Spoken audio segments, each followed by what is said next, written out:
Hi, I'm Lori from LoriMouthit.net. Today we are going to make a pork shoulder with a lemon juice marinade, and this marinade helps to decrease the glycation in the meat itself. Marinade consists of avocado oil, lemon juice, quite a bit of lemon juice, parsley or any herb that you like that you think would be good. Cilantro works really well. We can add a little thyme or oregano to it as well. And I've got 4 cloves of garlic, because I like garlic. But there's 4 cloves and pepper. So that's it. So I'm going to start with a lemon, because we need a ½ cup of lemon. So what we do is we roll them until they're soft. Okay, so we roll them, and you kind of use some pressure. You kind of put some muscle into it until they are mushy. And then I'm going to slice it in half and juice it.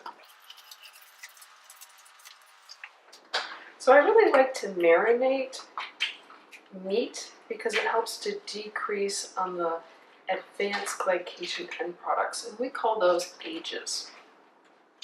So when we decrease the ages, it's going to decrease the amount of inflammation you have in your body. And this is super important, especially if you have diabetes. So I pre-rolled these already, so they're pretty mushy.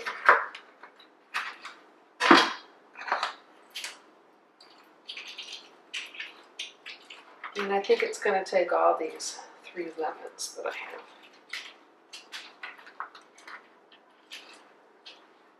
So compared to roasting, using the lemon juice or vinegar works too. Compared to roasting, it'll decrease the advanced glycation end products by 50%. So that's huge in terms of how much glycation you are consuming.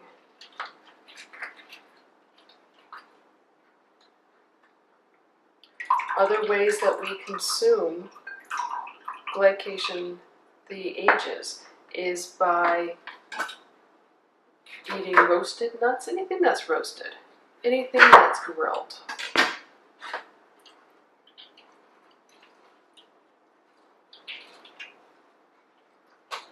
It also is in processed foods, a lot of things that are crispy that we eat, like potato chips and crackers and crisp cookies. They're all going to have quite a bit of advanced glycation end products.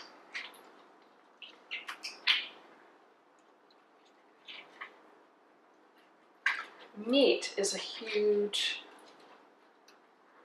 source of ages. So you really want to be careful when you have meat, when you eat meat, when you're preparing meat, because it's going to have the ages in it. So I've got a couple of seeds in there. I'm just going to go fish them out.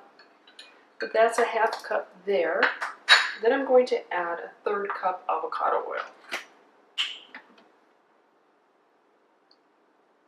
So I should get a total of 2/3 cup right there. I'm going to add some pepper. And I'd say about a ½ teaspoon or so.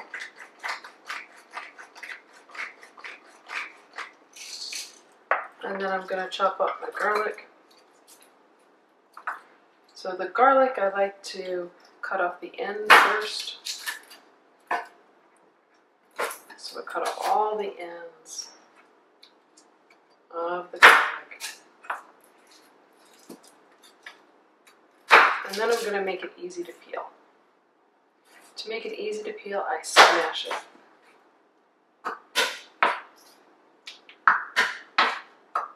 So all of them are smashed, and then it makes it a lot easier to peel because I smashed it.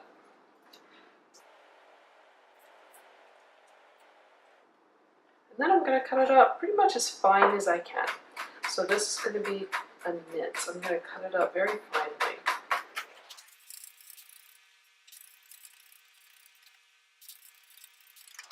And that looks good. Then I'm going to gather it all up with the back of the knife. And so this is quite a bit of garlic that I put in here.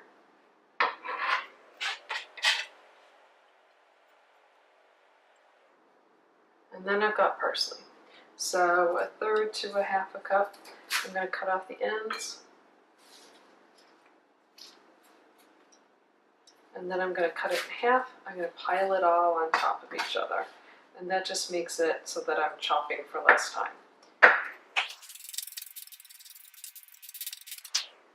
Okay, all done there. And I'm going to measure this. Okay, so I would just pour that in there, but I'm going to measure it so you can see how much I've got in here. Okay, if I press it way down, it's 1/3 cup. And if not, it's about 1/3 to 1/2. There we go. Alright, so I'm going to add that to the marinade. I'm going to stir it, because this is it.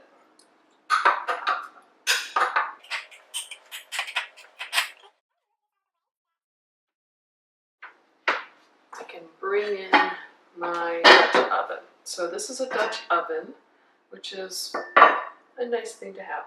I'm going to take my meat, put it into, this is a pork shoulder. I'm going to put it into the pan. I've got my marinade. I'm just going to pour that right on top. And I'm going to let this sit for an hour. So that's the whole deal with the marinade. You let it sit for an hour to 12 hours. Here we have the marinated pork shoulder that's been marinating for an hour. So now we're going to cook it with an oven of 300. And when I put the lid on, when we put the lid on, it has a liquid in it. This is braising.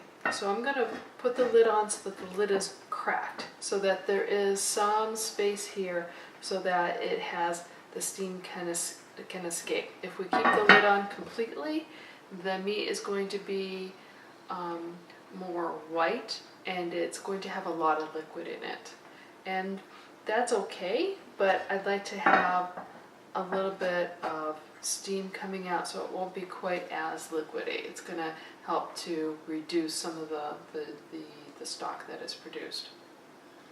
So the pork is done. It's reading 160. It actually read 158, and then I let it rest for about 10 minutes. So letting it rest is helpful for the pork to keep its juices inside. So now we're going to cut it. And I've got my scale here. I wanted to measure as well. I want to do about 3 ounces. To see how much 3 ounces is. I'm going to make several cuts here. And so it looks good. Looks like it's tasty. So I'm going to cut up several different. Alright. So now I'm going to measure and see how much that piece is. Okay, so that piece is 2 3/8 of an ounce. So here we go. That's 3 1/8 of an ounce. So this is 3 ounces. So now I'm going to put some salad onto the plate. A lot of times we eat just salad with a little bit of meat, just like what we did.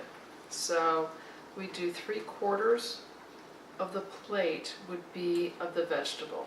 So 3/4 of the plate. So I kind of pile on the salad.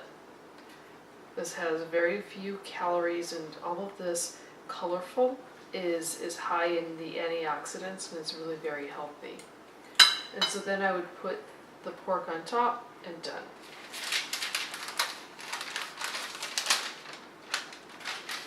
And if it were me, I would go back and take some of the juice and pour the juice on top, and then we're good. And if we wanted to put it on a salad dressing, we could totally do that, and it would be a yummy meal. So thank you so much for viewing.